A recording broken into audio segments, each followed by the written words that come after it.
It's good to see you again. It's been so long since you've been here. You had me thinking you were dead. How's your taxpayer mansion? Thank you so much for joining us on today's edition of Unity Train. Beatrice Adamu Iji remains my name, and we are reaching you live from the city of Jos, Plateau State, Nigeria. Of course, you're tuned to Unity 93.3 FM, and it's a lovely Thursday morning, the 9th of November 2023, and it promises to be very, very interesting this morning. I have Doro, an in-house analyst and a political scientist, is with me in the studio this morning, and he'll be saying a very good morning to all of you, if you don't mind. Thank you, Kobe. Good morning, viewer and listener. Thank you for staying tuned. It's a pleasure being with you this morning once more. We look forward to an interesting interaction as usual. Yes, just as always, we look forward to promoting peaceful coexistence not only on the plateau but by extension in Nigeria. And you have a role to play, you have a part to play, you have to be deliberate in the efforts to make sure that we sustain the relative peace being enjoyed on the plateau, no matter the situations. And that we would always do. And thank you so much for choosing to do that. And again, I appreciate you being there with us in Unity 93.3 FM. And so the discussion now commences even as on this segment, we just begin with trending issues as we have them on our national dailies. And so this morning we'll begin with politics, and it has to do with, it says, 3 days to pause killings, attacks, spike in Kogi, Imo, Bayelsa. Okay, it's so sudden that, politics is very difficult to disassociate itself from, definitely. some kind of funny situations like, fightings, crises, and all whatnot. Definitely. And so the headlines, this one on Daily Trust, has this to say: 3 days to pause, killings, attacks, spike in Kogi, Imo, Bayelsa. Wow. Shabudoro. Well, like you rightly mentioned, Kobe, at the moment, I think we will be right to say that Nigeria's political culture has yet to outgrow the sort of acrimonious or thuggish, or violent tendencies, and all of that. When you look at the country's history from 1999 till date, you see lots of instances where political actors have fallen victims of political assassinations and things like that. This is the issue. In recent history, I recall that Ahmed Gulak, former or one-time political advisor to then President Jonathan, was actually ambushed and killed somewhere in Imo State. And then, of course, I also remember that many years ago, Harry Marshall, somewhere in Rivers State, was also attacked in his residence and killed as a result of falling out of favor with then incumbent, Peter Odili, and all of that. Here in Plateau State, we also lost a one-time chairman of Basa local government, Aruku Jesse Yakubu, to these kinds of, violent, recurrent political, recurrent political, conflicts, and things like that. So you can see it's all over the place, and ordinarily one would have thought that having experimented with democracy, from 1999 till date, one would have expected or thought that, there should be some sort of improvement in the civil culture, and consequently a drastic reduction in these kinds of tendencies and all of that. But apparently, no lesson seems to have actually been learned. Although we can actually say that, political violence is not actually as bad as it used to be, maybe in 1999, 2003, and all of that. But it's still, there are still remnants of it, and we feel that Nigeria should actually have gone past this particular situation. This is the issue, because at the end of the day, could be, the more we practice democracy, the better we should be. You understand? The better off we should be, in terms of its modus operandi and things like that. But apparently, no lesson, seems to have been learned. This is the issue. Now let's talk about Kogi, Imo, and Bayelsa states, where elections are being expected. I think in 2 days' time, Saturday precisely.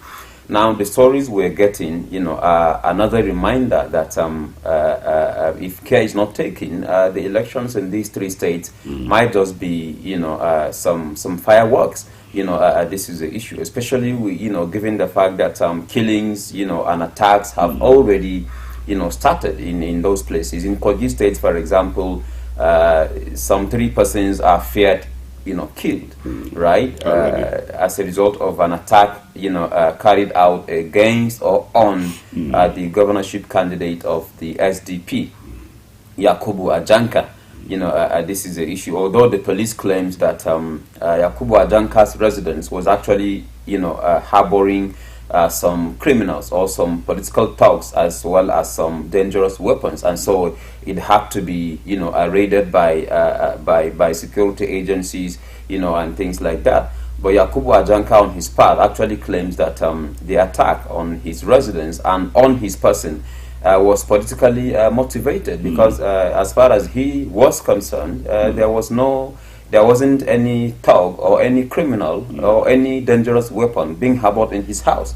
This is the situation that we have, and of course, this is the sort of that we have, and I think that when these things happen in places like Kogi State, one should actually not be surprised when you look at the characters involved in the attempt to, in the desperate quest to control the soul of Kogi State and things like that. Of course, on one hand, the incumbent Governor Yahya Bello actually has an anointed candidate in the form of Ahmed Ododo of the APC, and then on one hand you have the ever controversial this person, the ever controversial, Dino Melai, of the yes, PDP, of the PDP, right? yes. And then, of course, you also have, the SDP candidate in the form of Yakubu Ajanka. This is the issue. And so, Ahmed Ododo is Yahya Bello's anointed candidate. And Yahya Bello, too, is also another, controversial political character. This is the issue. And apparently, he's hell-bent on making sure that he's succeeded by this particular person. And so, he's leaving no stone unturned.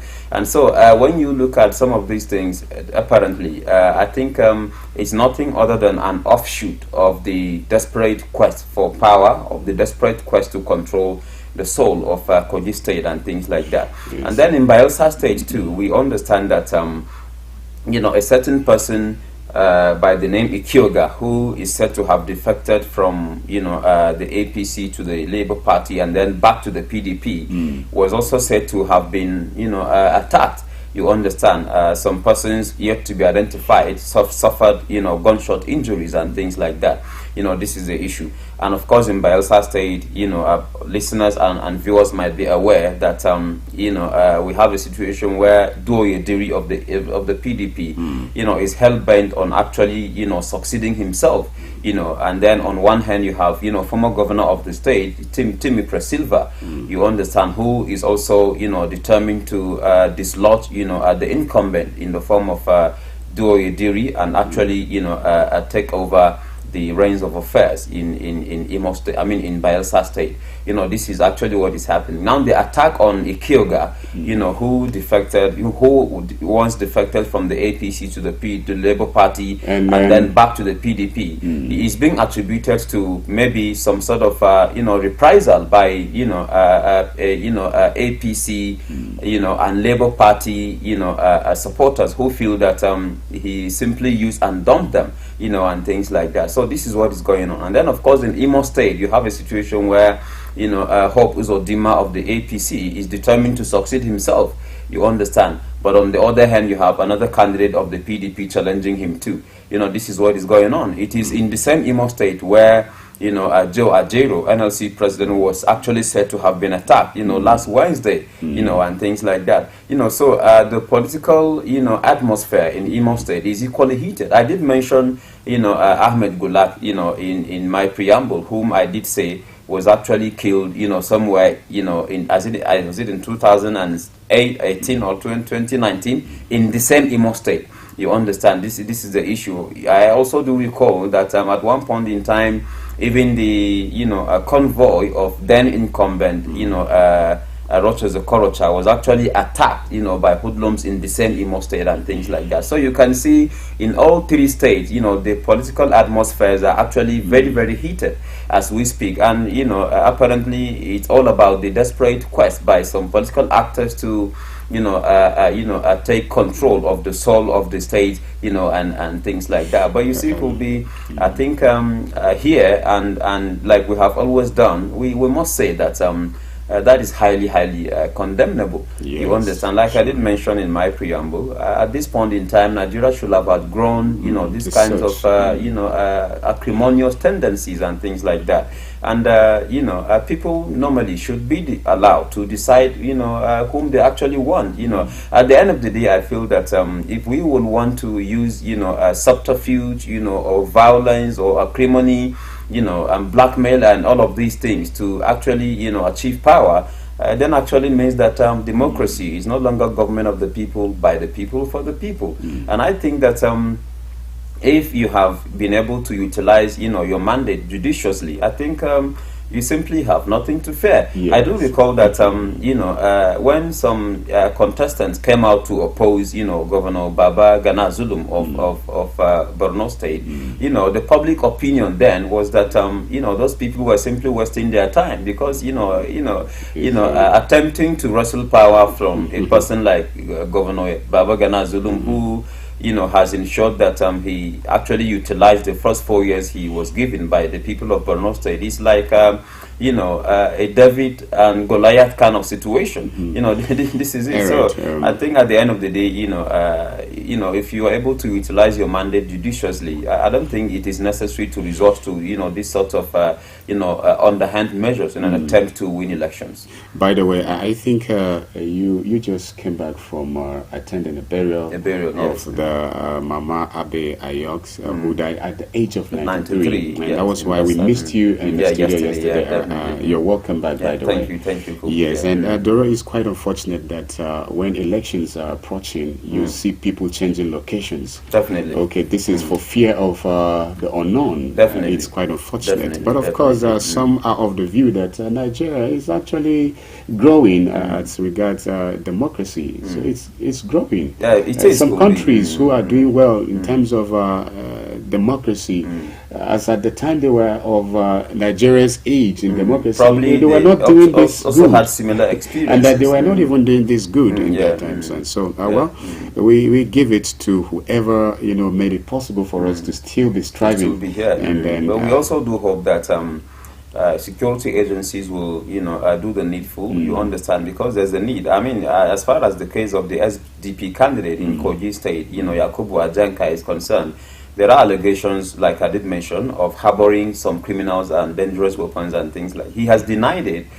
but the police commissioner actually corroborated, that allegation by way of saying that, some weapons and thugs had been discovered in Ajanka's residence and things like that. So if these allegations are anything to go by, I feel there's a need to, find a way to bring him to justice. No one is above the law at the end. All right, Mr. Shabodoro, away from that now, you remember protesting the assault on Nigeria Labour Congress NLC President Joe Ajero last week. The NLC and the Trade Union Congress, the TUC, declared strike in Imo from midnight then, and then it fails. And so we have a headline that has to lead us to discussing a little on that. Say NLC strike fails to hold in Imo.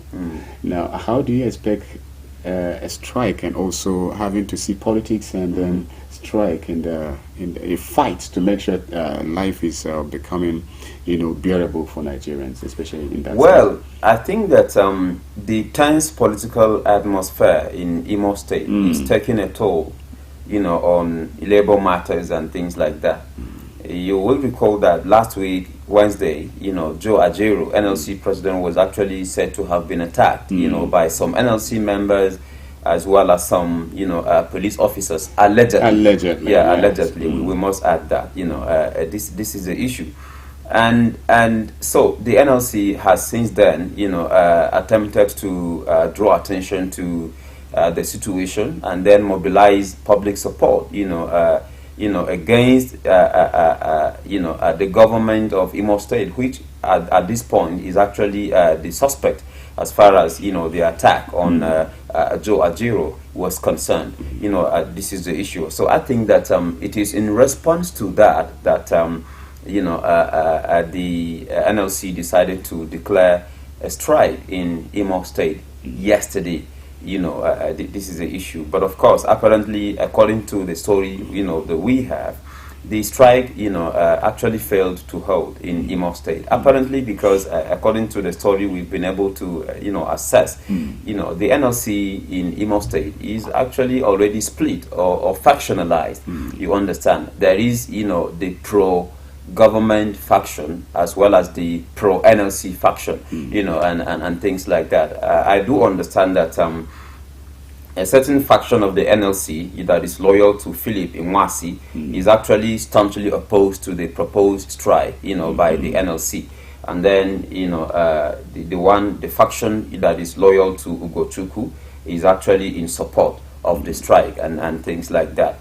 And so what happened was that the Ugochukwu-led faction, which is pro-NLC, actually declared a strike yesterday, scheduled to commence, by 12 a.m. yesterday. This is the issue. But apparently, the government seems to have actually succeeded in actually undermining the attempt to, go on strike and things like that.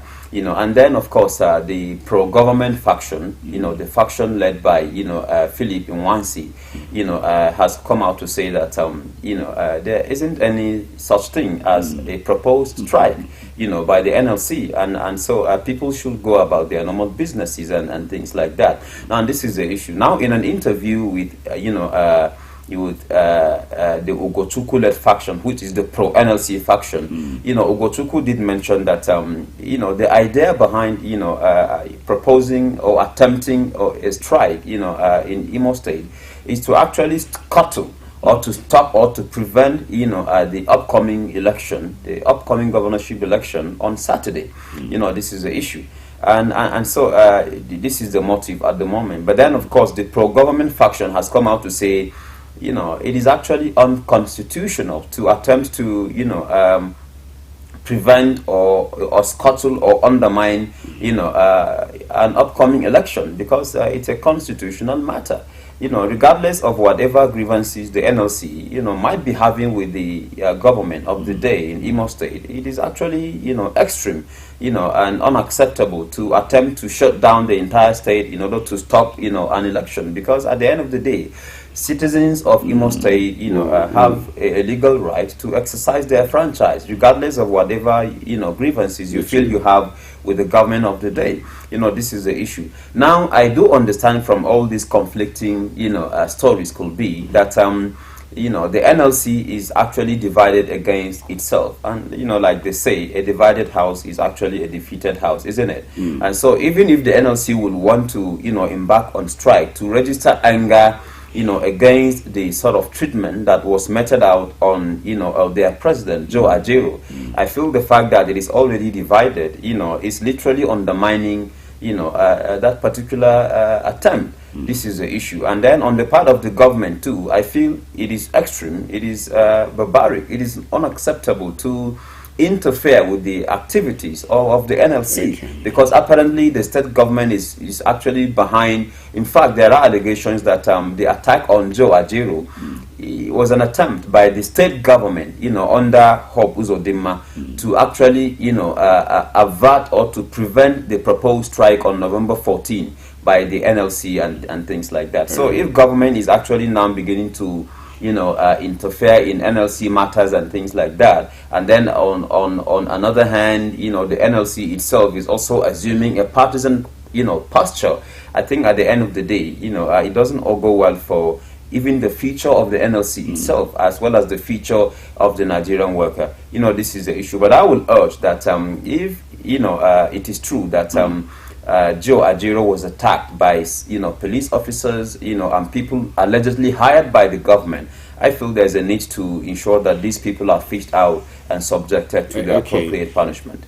Doro, let's just look at this one in the next 4 minutes. This one, after 151 days in custody, the former CBN governor returns home. Okay, it's a big issue here again. It's like you just cannot tell. Some people would say that this is wrong to have kept him for this long. But of course, you would have some people saying, yes, of course, because of the magnitude and the nature of the allegations and offenses against him, leveled against him, he would have to go through this from one agency or authority to the other. To another. And so, what do we say around this for the next 3 minutes? Well, I feel there should be, we should, as citizens or as law enforcement agencies, learn to differentiate between legal issues and emotional issues, right? This is the issue. You see, the law is very clear that it is not proper to actually keep a citizen beyond 24 hours without trial. This is the issue. And according to Justice Olukaide Adeniyi, who ordered the release of a former CBN governor, Godwin Emefiele, on bail, there should be, or there must be, an end to incarceration without trial. You understand? You can't continue to keep a person in custody without actually, subjecting the person to trial. Because at the end of the day, what the law wants to do is to actually, instill some sense of decency and order in the civil culture and things like that. Now, so when people are arrested and by the police, they are expected to be produced, to be arraigned in court, after a certain period, so that their fundamental human rights, to fair hearing and things like that, are not actually encroached or trampled upon and things like that. Now, Justice Adeniyi actually frowned at the fact that former CBN Governor Godwin Emefiele was kept in custody by the DSS and EFCC for over 151 days. This is the issue. So, at the moment, Justice Adeniyi is not saying that, Godwin Emefiele is guilty or not guilty yet, but he's actually taking into cognizance the fact that despite the weight or the nature of the allegations against Emefiele, the law still remains the law, and he must be treated as actually prescribed or dictated by the law and things like that. So keeping him for 151 days without subjecting him to trial is not something that is legally explainable and things like that. The agency will tell you this was so to allow for further investigations, and so probably if he would be in their custody, it will allow them to have some sort of free investigation, to just without being interfered. If you're talking about investigation, the court is part of the investigative process, isn't it? So how do you carry out an investigation without the court? It doesn't actually happen, because at the end of the day, like we did mention, I think a fair hearing means that in court, the accused person will have a right to actually defend himself through a lawyer and things like that. But the court had ordered the EFCC to produce Emefiele in court on the 2nd of November, right? But the EFCC failed to do that, apparently because the EFCC felt I think the excuse given by the EFCC was that Emefiele had already been scheduled for arraignment by another court on the 14th of November and things like that. But the court actually decided that even if there is an order to that effect, it's still it's not reason for the EFCC to disobey the court by refusing to produce, Godwin Emefiele and things like that. This is the issue. And I think Justice Olukayode quoted Section 298, subsection 2 of the Constitution, which empowers the court to still order for, still make orders despite the, presence, or subsistence of, another order for arraignment, and things like that. So this is the issue. I think it's a good thing that Emefiele has been released, but on bail, and things like, because being released on bail does not mean that the person has been let off the hook. No, the person will continue to face trial, but on the basis of bail and the conditions surrounding it and things like that. So we hope that at the end of the day, justice will be served, because if it is true that Emefiele is guilty of the things he's being accused of, I believe that the court will do the needful at the end of the day. Okay, our listener and our viewer, is 8:30 a.m. and so we'll go on a short break. We'll be coming back, and when we do, it's going to be take another dimension you won't want to miss, and so stay tuned as we go and return. Mr. Politician, it's good to see you again. It's been so long since you've been here. You had me thinking you were dead. How's your taxpayer mansion? How was your Unity? Unity TV. The Financial Services Regulation Coordinating Committee, FSRCC, in collaboration with the National Broadcasting Commission, NBC, wishes to draw the attention of the public to the worrisome increase in the activities of illegal financial operators, IFOs, which threaten public trust and the stability of the Nigerian financial system. The FSRCC and NBC hereby advises the general public to refrain from dealing with unlicensed financial operators who deceive individuals with unrealistically high investment returns. Make sure to verify the licensing status of such companies and schemes on this website. To report any suspicions of illicit financial activities, call 0700 225 5226, 0800 225 5226, or +234 817 665 6273. Let's work together to uphold the integrity of Nigeria's financial system.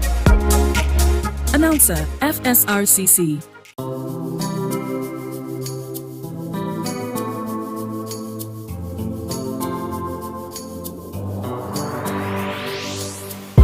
Please pay attention. It starts from the foundation. Everybody needs somebody. You turn a blind eye and care nothing less. Say it's just business, all about the money. You are so unbothered as long as they pay. Say it's just business, all about the money. You know they're on a fast lane, but you've got business to run. So you look away the other way. It concerns you. It a kill love, it a kill dreams. It a land people for jail. War against drug abuse.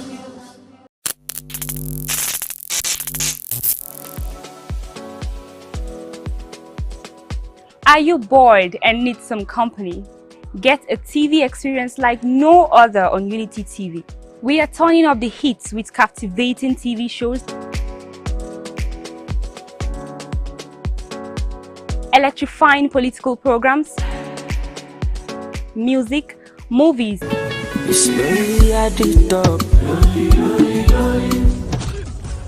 and lots more that will leave you craving. I'm sure you want to know more. Tune in to Unity TV today and let the excitement take over.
was the head boy in my...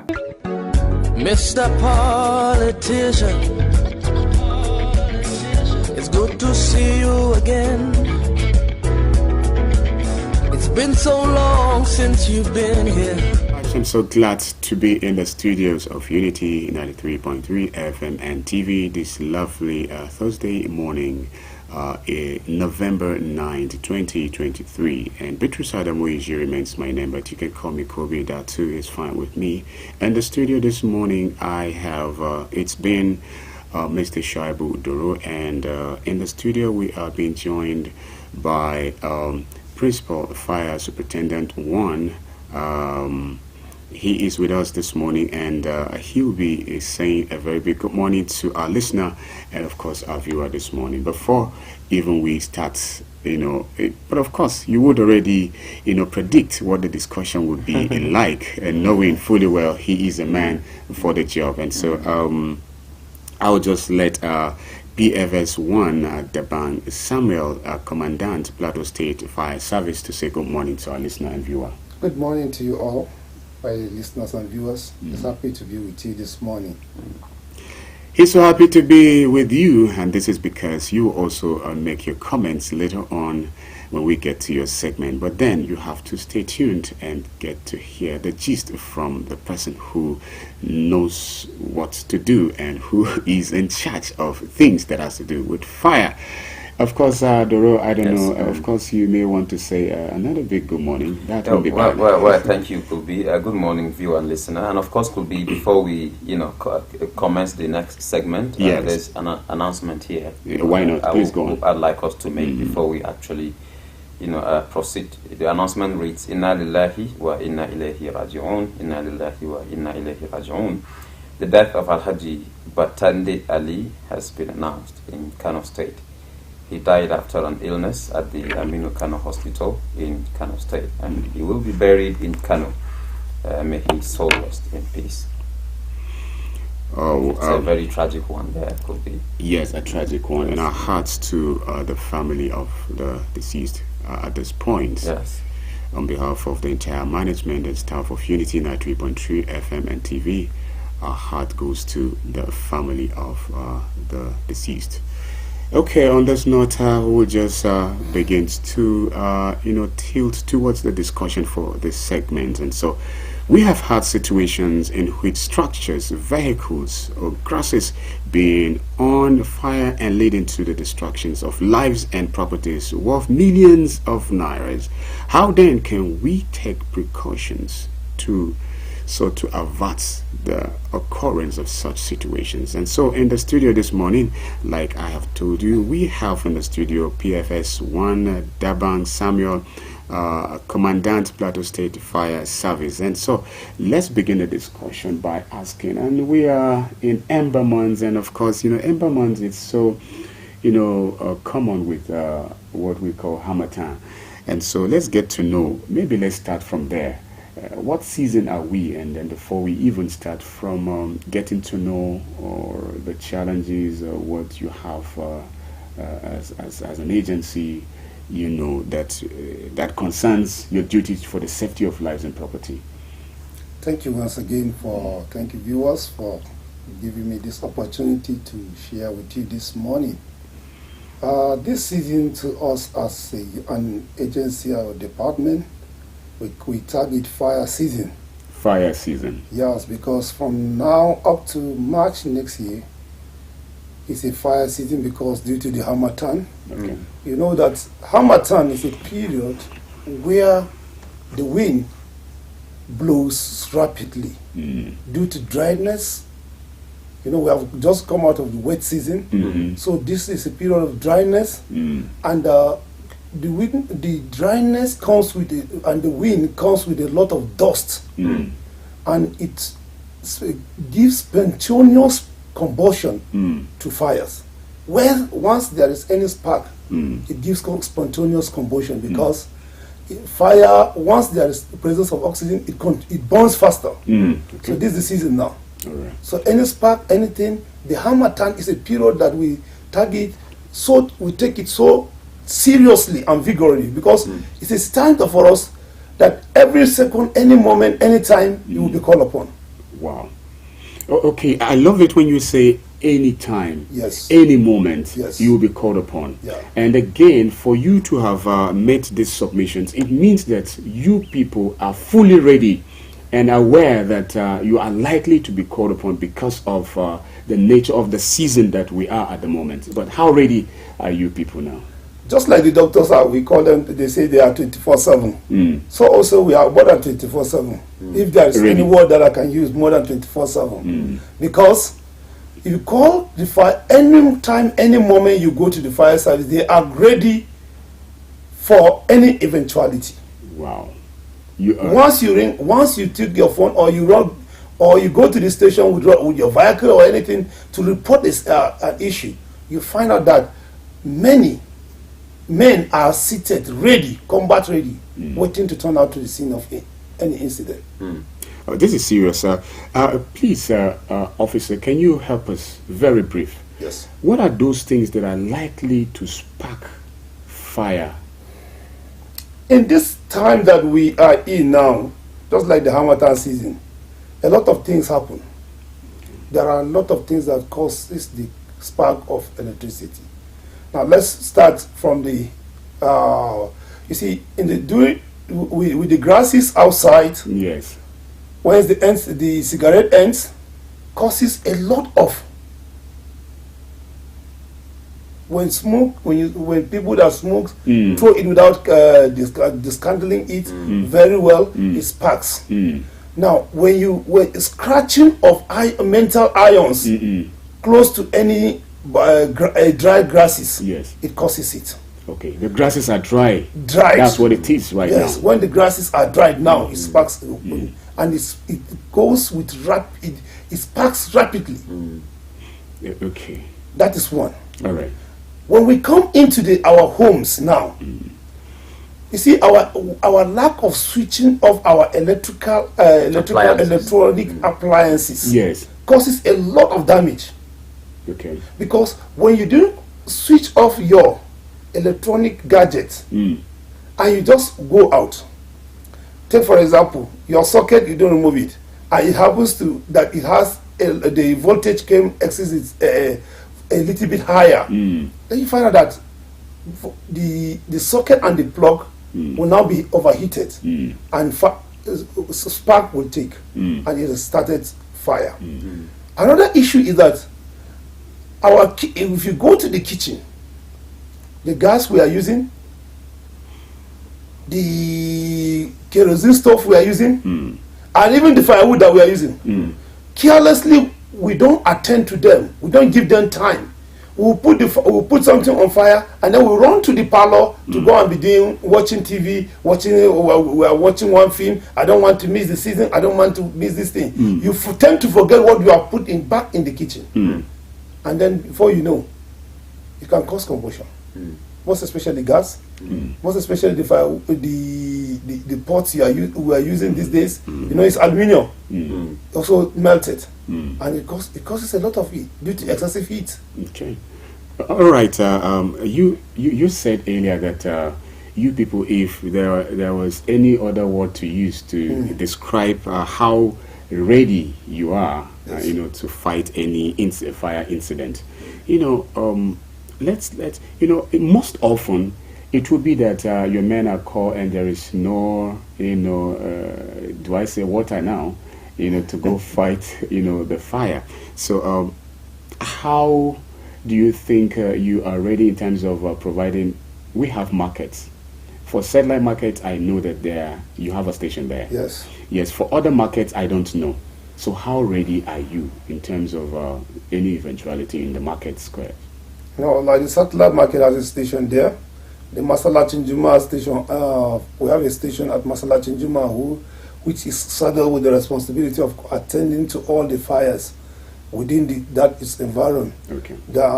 We were formerly, when the main market was in place, there was a fire station there, you know it very well. And you made mention that how when they call us lack of water. Yes. Now let me address that issue very well. All right. There is no truck being brought and kept at the station without water. Okay. Mark it. Okay. Every truck that is standing at the station is fully with water.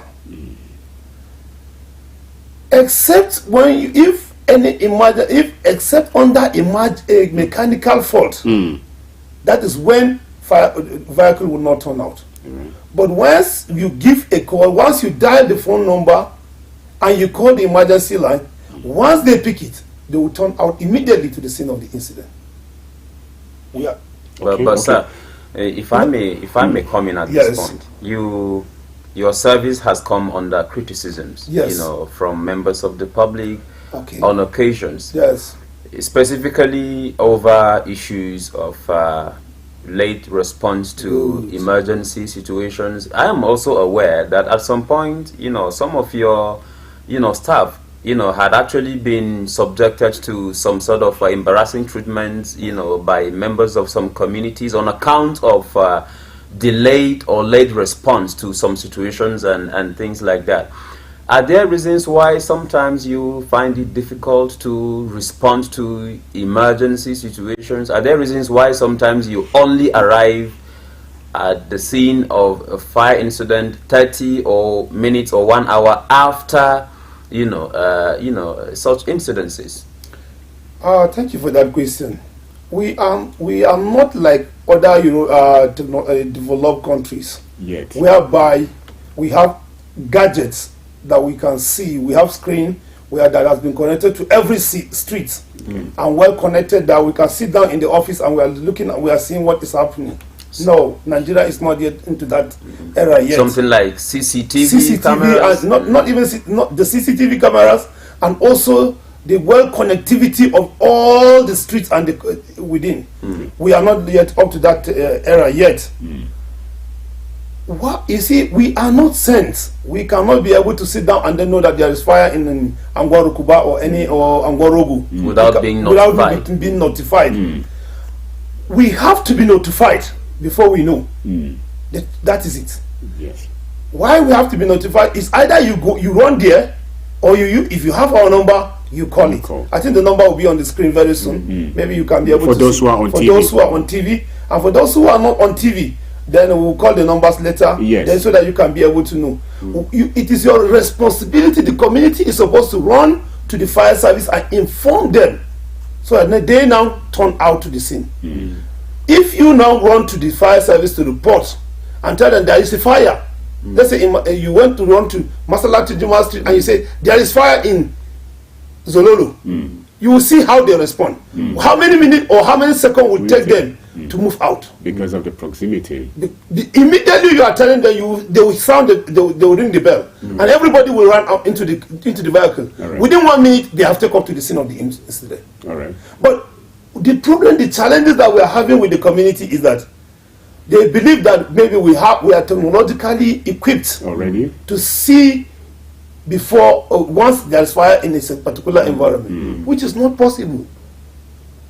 We have to be informed. Then we now respond. If you come late and report to us, we turn out late. And once we go, I want the public to understand one thing. We are also human. We are doing a self-sacrifice work to you people. What we want from you is that understand that we are not angels, or we are not people that we just sit down and some superhumans. We are not superhumans. We are also human like you. And it is under the risks for us to turn out to the scene. And sometimes before, on our way to this incident scene, we have challenges. Okay, what are some of these challenges? Turn out, you take off your fire truck. You put the siren. You are on your way going. There is go slow. They will not clear so that you can pass. In other developed countries, once there is siren, all of you have to shift. But in our country, Nigeria, we are I don't know how to put it, but we are as stubborn as we are. We don't want to shift. Despite the siren. Despite everything, they know that you are going out there to rescue a soul, to rescue a situation, but they will not give you the wood.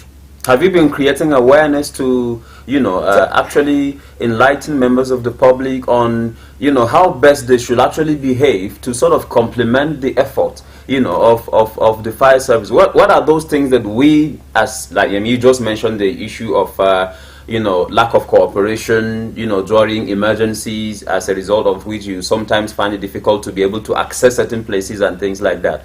What should we know as citizens during emergency situations? I want to play with the public too, that during emergency situations like this, they should understand that we are coming to render humanitarian service, a self-humanitarian service where no dime is being paid onto it. It is free of charge. How is it free? Because you are actually government workers. Yeah, we are government workers. Government do the funding. Government fund bought the car vehicles. Government pay us our salaries. Government fuel the car. Except if we do not turn out to anything, except when there is challenges with the vehicle. That is when we don't turn. We want the people to know that in as much as we are rendering humanitarian services, we are also their brothers, and we are also their brothers, human beings, and we are also human beings, that which we are supposed to be treated as one. I want to plead with us out there. When you see firemen coming to the fire scene, please give them the maximum cooperation, because they are here. Once we are coming, they will see stone, you will see knife, you will see attacks in various forms, which are not against the ethics of the work, and a lot of our firemen have been injured because of that. The vehicle now, let me take for example, the vehicle in Masala Chinjuma. A vehicle is about, as of the time they bought that vehicle, was about 250 million. Each one? That vehicle alone. But people, they don't care. They will stone the vehicle, use anything to destroy one thing or the other on the vehicle. Which makes it impossible for you to respond subsequently. So, and if you are doing that, how do you expect us courageously to go to an environment whereby we know that our properties will be at danger, the lives of your men, and vandalizing our men? And how much is the government paying you as risks, hazardous allowance?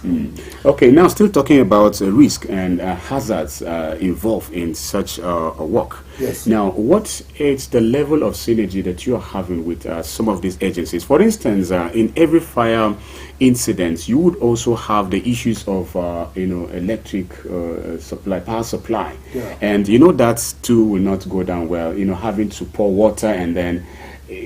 Can you explain how dangerous this can be, and if you have any synergy? Yeah, water is a source of energy, and it's a spontaneous. The current pass through it. Normally, when we go to fire, since we use water as one of our extinguishing medium, the first thing when we go to any scene of the incident, we have to cut off the supply of the electricity. Okay. If it is high voltage, then we now have to. We have numbers of the power holding company.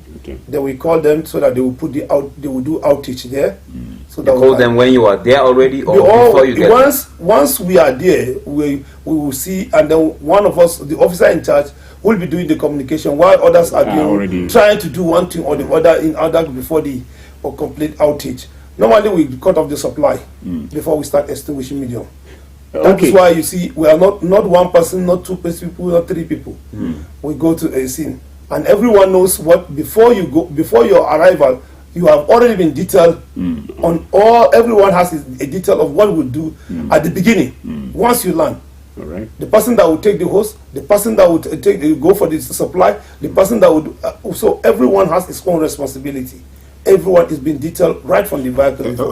Still talking about having to access roads and to be able to attend to rescue situations in terms of fire incidents.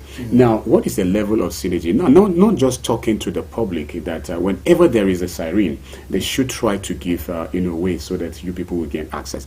But also, there are associations or unions that are taking charge of various road users. Is there any level of synergy working in seminars and with them? We thank you for that question. We have a synergy with the police. We have synergy with the civil defense and other sister organizations, whereby once there is any emergency, We do meet, all of us do meet there in order to see that they clear the road for us, then so that we can be able to respond immediately. What about illegal structures as well? Thank you very much.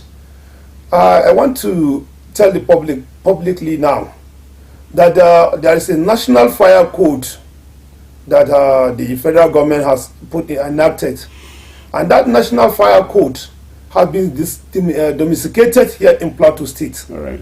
During the past administration, they have domesticated it, and that national fire code is empowered by you not building anyhow. Okay. Those that build on the roads in the streets are expected to be asked to shift so that the streets will be level. And in a new environment whereby the new, let's say, in the new estates where the new structures, new communities are coming up, it is expected that a good road will be laid out. Yes. Secondly, you have to when you go to JMDB, you will now come to fire service. They will now approve your plan before you go. That one is very soon. It will start working in Plateau State. Okay. So there's a synergy between you and even JMDB and other sister organizations. Yes. There's a synergy. All right. Even with the police. Okay. And then I was curious when you talked about response, the response capacity and things like that. You also mentioned that your fire trucks are very, very expensive and to acquire and things like that. Now, in the event that there are probably multiple fire incidences in different locations, how do you actually, respond to that? If there is a fire, incident in one place, maybe in Ngwanrogo, then another one at Rikos, another one at maybe Ngwanrukuba. And these vehicles that you talked about, as far as I know, are not actually, you don't have many of them at your disposal. What do you do in such, situations? Okay, thank you very much. Once we have multiple calls, we have since we have a number of our team stations within, what we do is we call other stations to respond to the other one. Other stations if within MISALI is responding to Zololo, we'll call Government House to respond to Rikos, and then call Bukuru to respond to another place. Okay. And that's how we do. Okay. In order so that that's what we do. Okay. And once you try it, you find out that we are there for the situation. Have you been receiving such calls from members? Yes. Of this? Does the public? Do you enjoy public confidence? Do people really call as frequently as they should when there are such incidences, believing that you would actually respond, immediately? Do you enjoy so much public confidence? Yes, we enjoy. We enjoy it. Some even have to send a letter of commendation to us, appreciating us for what we are doing within their communities. All right, thank you very much for coming to the studio. At this point, we'll just go on a short break. Okay. Anyway, we'll be coming back. Our listener and our viewer, it's time for us to go on a very, very short break. When we come back, it's going to be your segment. So please stay tuned. Mr. Politician, it's good to see you again. It's been so long since you've been here. You had me thinking you were dead. How's your taxpayer mansion? How was your... The Financial Services Regulation Coordinating Committee, FSRCC, in collaboration with the National Broadcasting Commission, NBC, wishes to draw the attention of the public to the worrisome increase in the activities of illegal financial operators, IFOs, which threaten public trust and the stability of the Nigerian financial system. The FSRCC and NBC hereby advises the general public to refrain from dealing with unlicensed financial operators who deceive individuals with unrealistically high investment returns. Make sure to verify the licensing status of such companies and schemes on this website. To report any suspicions of illicit financial activities, call 0700 225 5226, 0800 225 5226, or +234 817 665 6273. Let's work together to uphold the integrity of Nigeria's financial system. Announcer, FSRCC. Unity. Unity TV. Mr. Politician, it's good to see you again. It's been so long since you've been here. You had me thinking you were dead.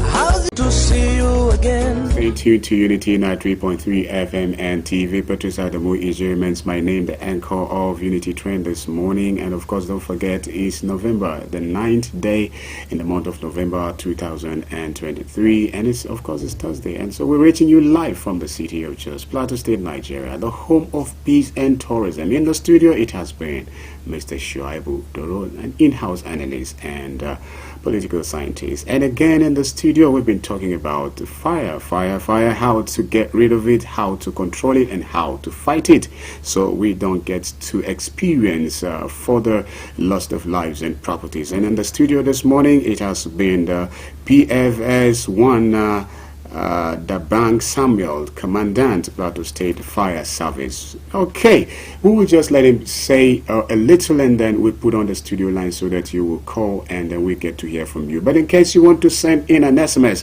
do that very quickly through 0808 478 9999 for SMS alone, and for our studio line remains 0703235315. And for our Facebook page, you can just go Unity Radio FM/TV Jos. We'll read your comments just when the time comes. And for now, officer. Yes, sir. Now, we have water is one of the most effective means by which you extinguish fire. Yes. And then we have humans. Humans are fond of using fire. You can't do without using fire at some stage.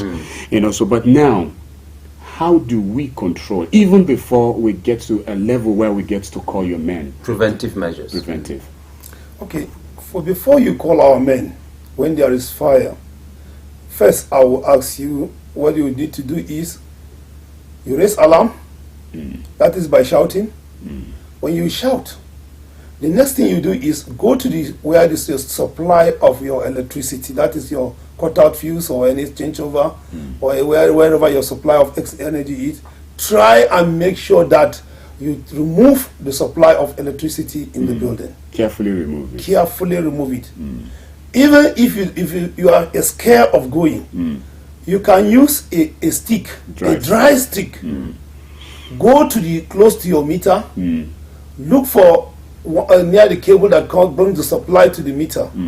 Hit it very well and remove the supply of the electricity. First, let it cut off there. Once it cut off, then you have now reduced the impact. Then you can now go confidently and start using the first aid medium. Now, before I forget, you see, in the fire code that I talked about before we went on break, Yes.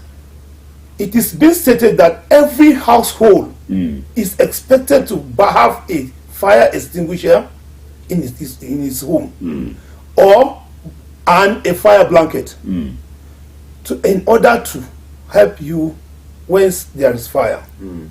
Now, the fire blanket is meant to be kept in the kitchen, so that when there is fire, you can use it to cut off the supply of oxygen within the pot or anything that is burning on the oil fire. You can use it to cover the pot and close it very well, and it cuts off the supply of oxygen, which the fire will completely extinguish by itself. And that fire blanket is not just any blanket that you use. All right. But it's being coated. It's a special blanket. All right. But if in peradventure you don't have it, use your towel, a heavy thick towel. You can put it into water, then soak it in water immediately, then use it to cover and make sure that there is no any air. Any small opening that air will enter, you use it to cover it. So people should advisably have, spare towels in their kitchens. Yes, you need to have those ones in your kitchen.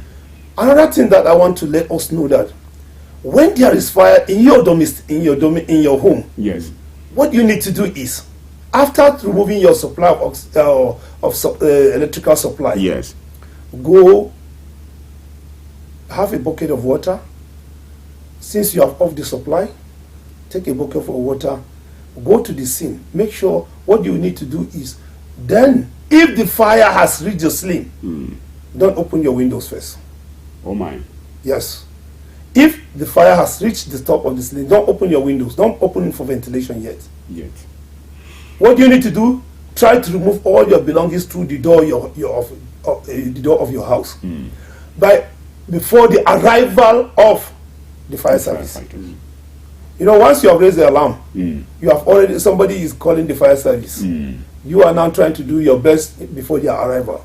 So before the arrival, don't create any openings that air will enter.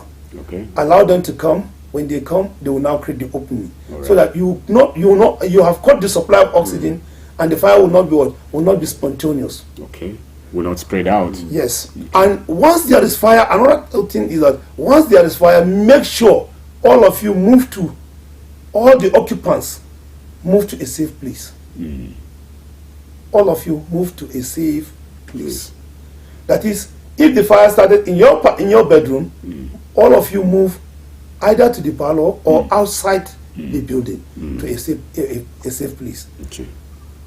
What about situations where people get trapped? You know, sir, I've seen situations where people get trapped. You know, sometimes all attempts to open, doors and windows, and an attempt to escape, sort of prove abortive, and then eventually people even get trapped, and sometimes even end up dying, and things like that.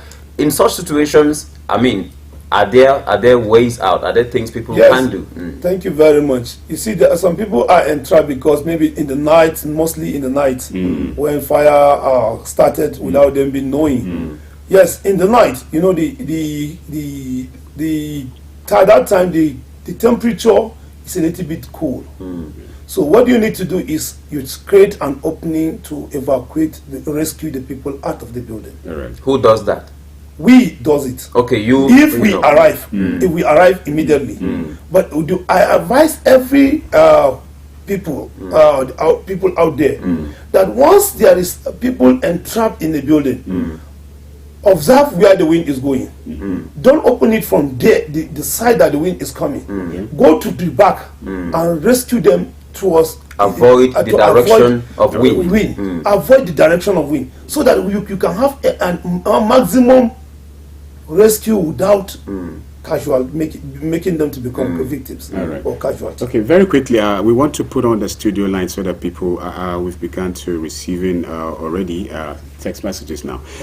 Okay, it is in our culture that when there is such incidents, you will find out people will just crowd the entire area, and when firemen are coming, they find it difficult to even control the people. So what advice would you, so that you would have a very smooth environment? I want to plead with the people out there. Please, whenever you see our men coming, please help give them way so that they can be able to move in successfully. Another thing I'll plead with you, don't shout on them. Don't abuse them. Don't fight them. They are there to cooperate with you. They are there to work alongside with you. But they will not like you to tamper with their equipment. They will not like you to do things that will deter them from doing their work successfully. So I want to plead with you that please give them the maximum cooperation, and within 5 minutes, they will put everything under control. I think I love this, that you have so much confidence in your men. Yes, I have confidence in them. All right, so that's great. All right, at this point, our listener and viewer, it's time for you to begin to call, and let's hear your own side of the story. And is it advice? Is it question? Feel free. The commandant, the man taking charge of firefighting and the whole of Plateau, is in the studio of Unity 93.3 FM this morning, and so you may want to know about it. And again, I think I also have a question for you. How many of us will be able to use fire extinguisher, even if we should have it at homes? And even these days you may want to download some tutorial how to use it, but of course, like you said, the technology there with people who will throw in some tutorials might not be the model of that fire extinguisher that we have here. Anyway, it's a question you will answer later on. If you call us, tell us your name, where you're calling from, and then go on in a minute, please. Hello. Hello, good morning. Good morning, thank you. Your name? Yeah, thank you very much. My name is Sadiq Umar. I'm calling from India. Sadiq, go on in a minute. Thank you. Yes, I will comment your guests. You have spoken very, very well. And actually, when we look at the issue of fire incident, is something that is a problem in our community. Yes. Especially in this kind of weather. And your guests have raised a lot of, let's say, requirements concerning how to guide this issue of fire incident. And I hope people will respond, or people will do as they need. But there is one thing that I want to let you get. For example, now the need of awareness needs to be done in a regular basis. Because if not be programmed like this, we will not hear of this kind of fire incident and the prevention of this kind of fire incident. If we have collaboration with the orientation agency so that they will be orienting the people, so that they will get it right. And sometimes, for example, now I want to ask you guys, the issue of getting water now. For example, now, is it that even they were called before, they will now go and get the water, or is there any myth that the water is already safe in their various offices? So when they are called, they will go for emergency.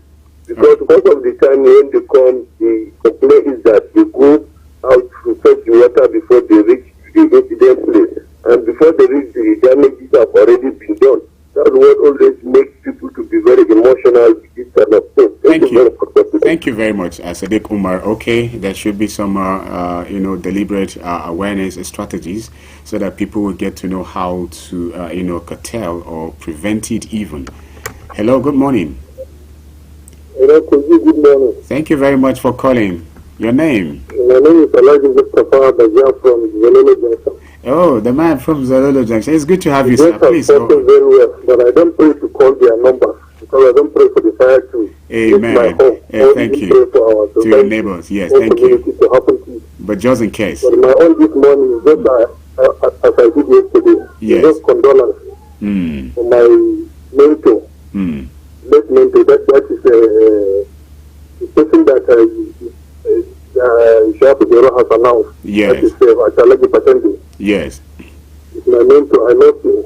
I love you. Amen. Amen. Also, condole to the Yindi. All right. For their father, I think it's uncle. All right. I love you. Amen. Thank you. Amen. Thank you very much. Amen. Thank you very much. He called us from Zololo. Okay. Just expressing his feelings regarding what happened. Okay. 0703235315 is the studio line to join us. Hello. Good morning. Yes, good morning. Well, thank you. My name is Tafe. I'm calling you from the. All right. Pam, please go on. Yes. Yeah. I want to appreciate the fire service director that is in the studio. You're welcome. Go on in a minute. At the right time, we need to address. Yes. Because one of the issues we are having before, the response of the fire service attained to fire internet. But now we have improved, and we need more improvement. So that at any time when they call them, all their facilities are ready, then they will not just go as fire service approach. So that at least we can save life and property. So if we will improve on that, I think there is no cause of alarm. Thank you. Thank you very much for calling, commending your efforts, and then looking forward for a more, swift response mechanism. Hello, good morning. Hello, good morning. Thank you very much. Will be Mr. Doro and the guest in the house. My name is Chief Ambassador Usman Big 7 calling from ZINARIYA. Please go on. It's been a while. You are welcome, officer. Thank you. For the sake of God, we need you to give us your number or your office number in case if there is any fire accident. Okay. Thank you. He will do that. He will do that. Sure. Big 7 there, the man from this very community, ZINARIYA, always speaking for the people. Good morning. Hello, good morning. Good morning, sir. Good morning, Kulbi Doro and the guests in the house. Peace Ambassador, calling from Gengari. Another peace ambassador on the line. Please go on. Yeah, thank you very much. The officer in the house. Thank you. You make my day. Thank you. Yeah, the way you explain things to us this morning, you make my day actually. Appreciate. Yeah, I have these two questions to ask. Go on, please. The first one, he talked about accessibility. Entering the area. Yes. So at times, most of the people that they want to build their house, for me, I'm telling you, they cannot wait to the fire service in order to discuss with them. You know our people, you know our society. You understand? And at times, if the car is not a small car. If the car wants to pass, it will cause a catastrophe. You understand? So we have to learn and to hold this point. You understand? During this explanation, I capitulate this point. Secondly, issue about the response of the society. At times, these people try their possible best to go there. You will stole their car, break their glasses, abuse them because of some circumstances. You have to be patient. Carry these people alone. They come purposely in order to save you and save your house. Yes. Please and please continue to do them before, sir. Thank you. Please, lastly, I want to say a happy birthday to Pastor Eugene in Galabio. All right. Thank you very much. Thank you very much. All right. Thank you very much. Yes, Abdullahi Rocky Boy, there, our peace ambassador. Okay, still calling on public to also partake in the efforts to get rid of fire outbreaks in our society. Hello, good morning. Okay, we lost that. 07032353315. Okay, in between calls, I would have to start reading some comments, either SMS or on Facebook. Hello, good morning. Hello, good morning. Thank you very much. My name is Dennis. I'm coming from Alheri. All right, Dennis from Alheri. I also appreciate the fire service. Yes. It's doing a very good job. I have a question. All right, go. Hello, can you hear me? Yes, you're on. We can hear you. Okay, yeah, my question is, in a case whereby there's fire, incident, and the whole house is filled with smoke. Yes. Let the people are in the kind of smoke that can suffocate. Yes. What is there any way to maybe like a person, pattern or whatever, to handle such situation? Can you sometimes people actually die because of the smoke already in the environment? Yes. So that's my question. How can we handle such situation? Okay. When there is too much smoke, of course, you can do without having fire, without smoke. There is no fire without smoke. There is no smoke without fire. All right, so, but how can we do so that we save our loved ones whom are trapped in any fire incident, even before your men gets to come, whom, of course, are the professionals? Yes, for SMS, we have this one saying, good morning. The PFS response to emergencies is too poor in most cases, not in all. And then he says they should try to upgrade their services so as to gain the public confidence. Babaji Dempai from Mr. Ali. Okay, Babaji, we received your message. And then this one is saying, good morning. Okay, it's Doro and Kulbi in the studio. And he said, and the guest, thank you very much for your wonderful program. It's here. Is there any amount of money you take before you come? Yusuf Umar Madagui Gadabu. If there's any amount at all, one should pay. Okay, I'm sure a lot of people are trying, but you can still try. It's not that easy. Hello, good morning. Good morning, Amen already. Amen. Good morning. Amen, and you too, sir. Thank you, Adewumi. Go on. My this morning is on this issue of educating us on fire incident. Okay. It is very important that we do fire service can never be everywhere. Yes. So the only way I wanted to do is just to have a preventive campaign.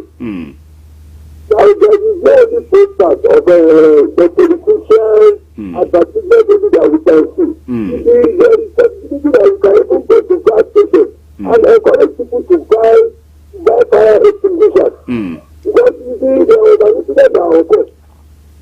Okay. There was fire outbreak with that cylinder in my compound. Okay. And everyone was confused. But you know what? A man just went to his car.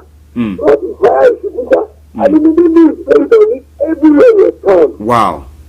So, yes, that's why I said it's very important that if you want to drive a car cylinder, the Kayatarwa is supposed to also encourage the preventive campaign that to reduce the health hazard that people are facing.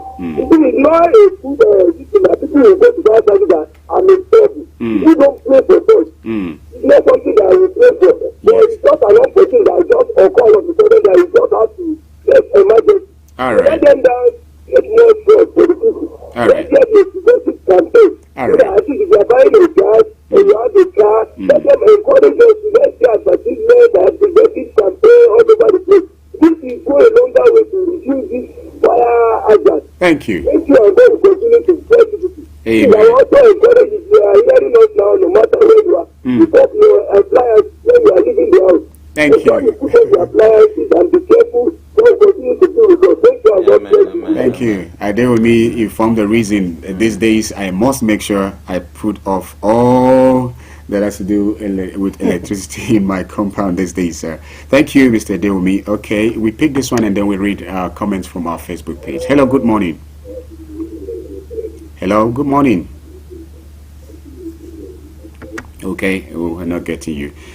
This one says, good morning, sir. Please, we need peace in Plateau State. And thank you. And it's coming from Kamal Inua. And then this one says, good morning, watching from Adamawa State. Oh, it's so lovely. Thank you so much. This one is coming from Anas Abubakar Sadiq. Sadiq is watching from Adamawa State. Okay, thank you. This one is from Aminu Abdullahi Shuaib. We say, good morning, Kulbi, Shuaibu Doro, and your guest. I'm watching you live from Rikos. Yen Sementi, actually, you bring a nice topic for today. Some people are very careless in terms of allowing electric wires to come out everywhere in the environment. And at least people should learn how to avoid a fire outbreak. Thank you so much, Shuaibu. And this one is saying, good morning to you all. I wish you the best. That's from Mamman Aliyu. And this one is saying, good morning, gentlemen. The people have a responsibility to assist and to render help where possible to firefighters to do the work. And firefighters should also try as much as possible to attend to any fire incident in time.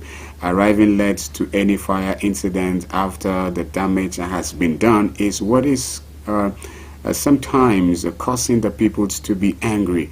May God protect us from such a catastrophic incident. Muhammad Tajuddin from Naraguda. Thank you, Muhammad Tajuddin. Okay, we may pick just a few more and then you respond. Okay. Hello, good morning. Good morning, could be the coolest thing. Oh, thank you very much. Who is with me this morning? Good morning, Doro Liski. Wow, Dorolisti. Wow, what a name. Thank you for the new name. My name is Atishiri from Angwa Azufa. Wow. DJ Japs. Yes. Please go on. I just want to appreciate the guest in the house this morning. All right. And also, I want to thank you for enlightening us on how we can prevent ourselves from fire outbreak. All right. And you guys are doing a good job. I'm listening to you right now where I am. Thank you very much, and DJ. continue to Chishuru since your name is Atishuru. All right, it is actually one of our staff here in Unity, and I bring you, DJ Jabs, I bring you greetings from Yusufe Studios in Apata. Yusufe sends its regards to DJ Jabs. Yes, and so you may want to respond to some of this because of. Thank you very much, sir. The caller that talked about we attending to fire without water. Let me say it categorically and say the details here. You see, once a vehicle is standing to attend to fires cannot go out without water. Our vehicles are stationed with water 24 hours. The issue that when we go to fire scene, you see us, maybe within 5, 10, 20 minutes, we will go back to refilling. Is because the capacity of the tank, these trucks are made for United States, for developed countries. In developed countries, every street have a hydrant, whereby you just once you are fighting fire, you will now be refilling your tank immediately. So you don't have to run out. You don't have to run out. But you see, in our state, even within the hydrant confined areas in Jos here, you find out people have built on it. When you talk, they say answer feeling. These things we should learn to know that the trucks are having not a bigger capacity. They carry just a certain capacity of the water. They were built built maybe for 10,000 liters or to 15,000 liters or 5,000 liters. These are the capacities. So we don't attend to fires without water. We go combat ready. What type of water do you use? Ordinary water? We use ordinary water, but we have the chemical with us. Okay. The chemicals are in the vehicle. If it requires us to use the chemical, we just engage the chemical, and then it comes out, it mixes with the water. Okay, we just have just 2 minutes, please. What would you say in 2 minutes? In 2 minutes? Yes. Then another thing that I want to talk is, when somebody is sophisticated with smoke, yes, please, what you need to do is make sure you remove him from the smoke. Once you have able to rescue him out of the smoke, make sure you allow him to take a fresh air. Yes, but I think the question is more about how to even go rescue him. Now, if you cannot, you crawl on the ground. Okay. Crawl on the ground. Just from the front of the door. Just crawl down. You know, the smoke is not on the ground. All right. It's normally a little bit higher. All right. So you can go on the ground. Even if you cannot see, then you can. If you cannot see, then you can use what we call this head touch. All right. Yeah, you can use it to crawl down to go and rescue. All right. Yes. Okay, your final word, please. My final word. I want to thank the public, and I want to encourage us that please, we'll have confidence. Have confidence on us, and we'll have confidence on you. We are there for you, and we will try to give you the best at every time you come to our stations. Our phone numbers will be on the screen.